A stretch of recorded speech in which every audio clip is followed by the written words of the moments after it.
I remember something that happened a while back, looking back, and I'm gonna tell you the story. We decided to travel because we had never gone, me and my sister. So I asked, hey, maybe us two with my sister, we can all go and travel and see over here at LA. So we both got in the car. She got in the back, and we were driving in a small Camaro coupe. And as we were driving, I noticed that she was feeling tired. I said, hey, why don't we switch spots? It was in a Camaro coupe. So we switched spots. We kept driving. And then when we were going, I kind of felt that, oh, I don't have my seatbelt on. So I pulled over and I said, hey, let's put our seatbelts on. I put on mine, she put on hers. And we kept driving. And then all of a sudden, bam, we spun. We spun out of the way and the seatbelts tightened up. And we felt them tight up and lock. And I was reaching for the wheel and reaching my hands out, but it felt like it was so far away and I couldn't reach it with all the force. So I'm trying to reach out to it and I can't and I can't. And then I can see everything just whizzing by, whizzing by. And I can see all my life flash by from 1 to 25 years old. I can think about my brother, my sister, all my family members, all my life. And it's all just whizzing by through my head. And I'm reaching out, and it's passing by. And I feel us spinning around. And all of a sudden, bam, we hit something. And it came to a stop. Everything stopped. And everything slowed down. And I was like, oh my gosh, what just happened? I'm looking forward, and I look over to my friend. She looks over at me. What happened? The seatbelt, we have them on. Oh, they feel so tight. Oh, and my hair is dangling downwards, and we're looking at each other, and I'm thinking, oh man, the car's flipped over, the tires are upwards.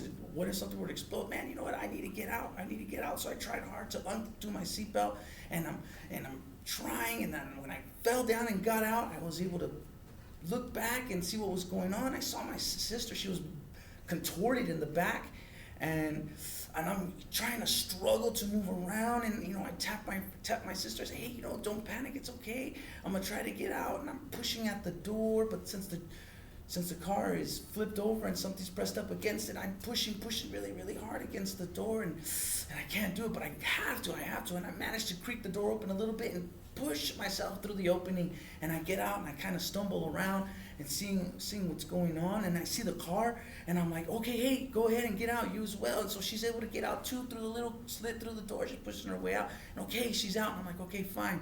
I can see my breath in the cold air, and I can see the tires spinning, and I'm like, come on, let's get out, and I'm waiting, and then my sister, she's trying to force her way through the door the same way, and she gets out, and then we all get out, and we're all looking at each other.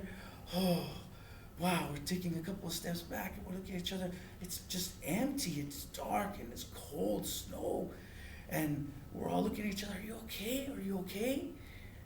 And then there's an old car, an 1870 Louisville coming through, passing, and it's just driving slowly, approaching us, and we're watching it, and it's coming across, and it's a big gentleman, and we see him just coming across, and he comes to a stop. He looks at the car, but then we look at each other, and then we say, oh, well, hey, I can go ahead and let you in. We get in the car. We say, fine. We go. We drive to town, and when we come back to look at the car, we see it's all messed up and broken. And I tell my friend, I'm sorry about the vehicle. She's going, it's okay. It's better that we're all fine. Look, we only have a small scratch, bruise on the face, maybe some hurt wrist, but all of our bones are fine. They're not broken. There's nothing wrong with us. Everything's okay. Now looking back at it, we were very, very lucky. Lucky.